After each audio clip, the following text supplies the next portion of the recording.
Hey you made it to Friday, and you already know Fridays rock. I'm Coy, this is CNN 10, and we've got an awesome show for you today. Let's finish this week strong.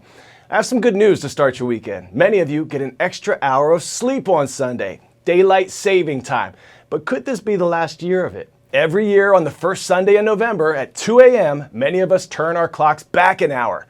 On the second Sunday in March, they spring back forward an hour. But where did this idea of shifting time come from?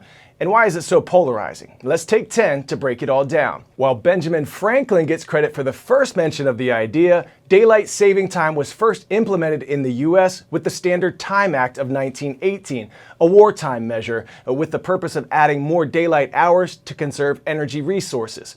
Currently, not all states participate in daylight saving, including most of Arizona and Hawaii. Over 70 countries around the world use daylight saving time, with notable exceptions of China and Japan.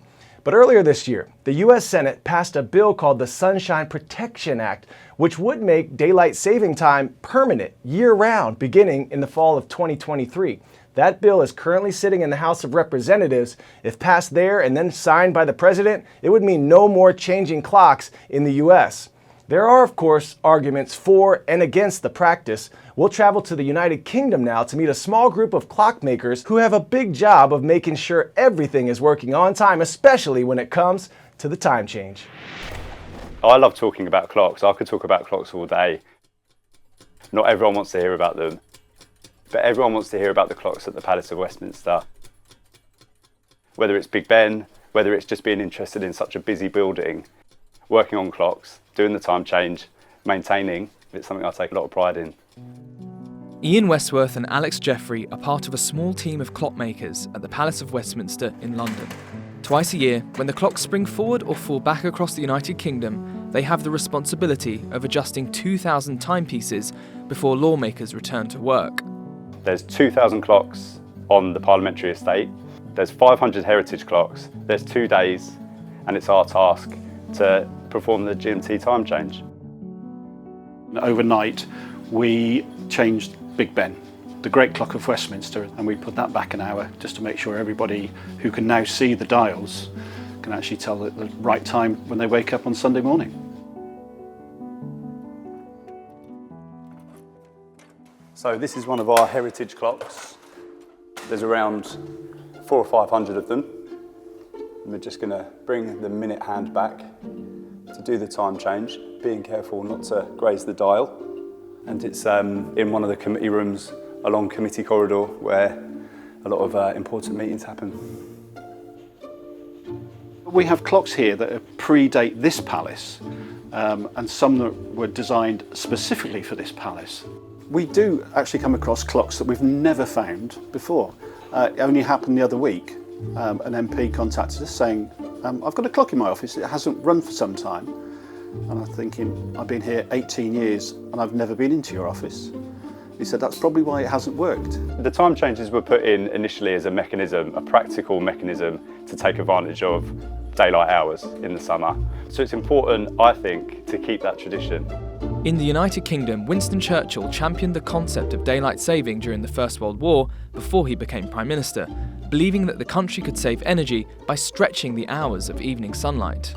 The practice has spread across the world. In the US, most states observe daylight saving, moving clocks forward in the spring. Only Hawaii and most of Arizona don't. In 2022, the Senate passed the Sunshine Protection Act, a law which would make daylight saving time permanent across the United States from November 5th, 2023. If passed by the House, the clocks would not fall back again. In the UK, a 2019 poll showed that a small majority of Britons want to keep changing the clocks. At the Palace of Westminster, its resident clockmakers are responsible for maintaining this tradition. Even with this digital world, everybody's got a computer with a clock at the bottom, or they've got a digital watch on.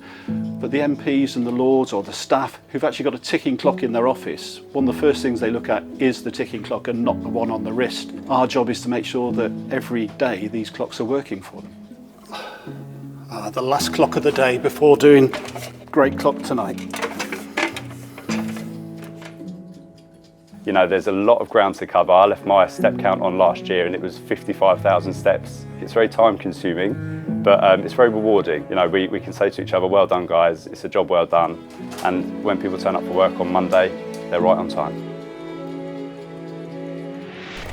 And now it's time for some hero talk. We've been introducing you to CNN heroes since the start of the school year. Together we met a woman upcycling old computers to open new worlds for young people in her home country of Kenya.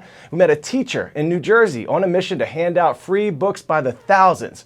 This week, CNN announced the top 10 heroes of the year. Let's meet them and hear how they are making this world a better place. From California, when elderly dog owners can no longer care for their pets, Carrie Broker helps them stay together or finds these beloved family members new forever homes. From Nashville, Richard Casper uses art to heal the wounds of war.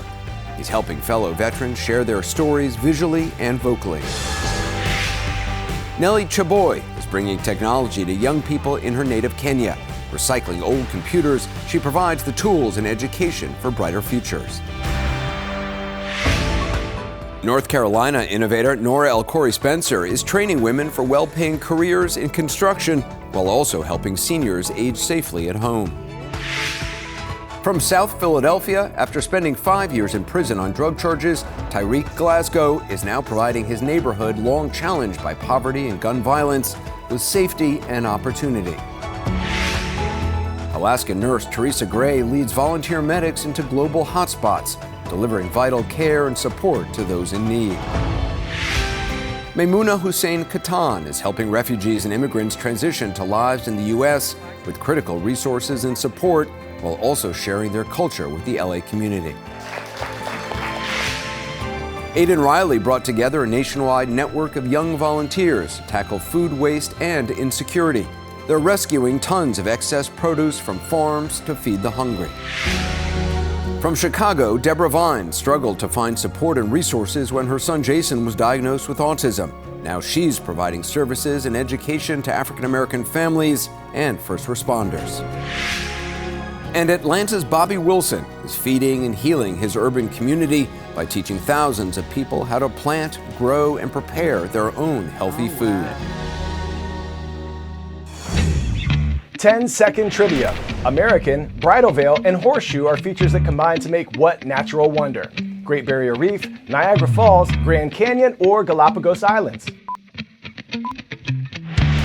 Located on the US-Canadian border, these are the names of the 3 waterfalls that together make Niagara Falls.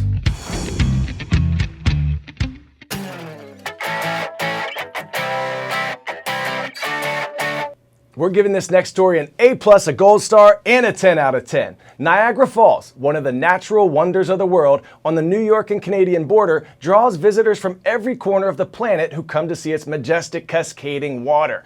Well, there's a tunnel buried deep beneath the falls that's been off limits until now. It's about 7 football fields long. It was built more than a century ago on the Canadian side as part of the former Niagara Parks power station. And visitors can now venture through the plant, down the corridor, and onto a waterside platform for some of the most breathtaking views in the world. This has been an awesome week. Happy Friday, everyone. Keep in touch over the weekend. I'm at Coy Wire on Insta, Snapchat, and TikTok. We're CNN 10 on YouTube. And we want to give a special shout out now to Vista Middle School in Ferndale, Washington. Remember, you are more powerful than you know. I'm Coy. This is CNN 10, and it's been a blessing to spend this week with you.